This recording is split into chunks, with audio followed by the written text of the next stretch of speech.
to dost zírám. Ellie Grace je typická průměrná americká dívka. Až na to, že ji hraje 34letý Brit. Tak, vím, že budeš moc statečná, Ellie Grace. Mandle to nic není, budou venku, ani si nevšimneš. Já vím, babi. A až ti bude líp, pojedeme do Disneylandu. Kam, drahá? Do Disneylandu. No jo, a jo, Disneyland. Jo. Mám tě ráda, babi. Mám tě ráda, mami. Máme tě rádi, Ellie Grace. Mám vás radši než snížek. Mám tě radši než sluníčko. Mám vás radši než poníky.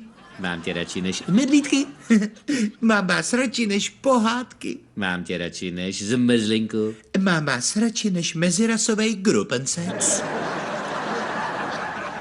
Co to řekla? Že vás mám radši než mezirasovej... Nemusíme to slyšet dvakrát, Ellie Grace. Kde ses to naučila? To říkali velký kluci ve škole, že na jednom DVDčku viděli muže a ženy různých etnických skupin, jak spolu navzájem provozují pohlavní styk. Ale je to neslušné, Ellie Grace. Já ale myslela, že je dobře, když se spolu stýkají lidi různých ras. Ano, ale ne takhle. Co se to děje? Ale to nic, mami. Tak tady je ta odvážná holka. Tak co, vezmeme tě na tu tvou operaci? Jo, jdeme.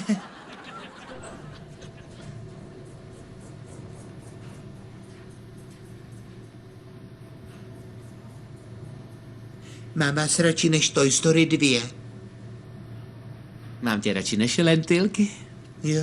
Mám vás radši než Pinokia. Mám tě radši než perničky.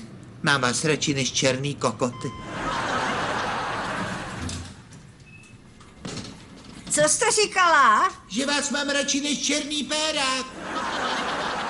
To má asi po babičce.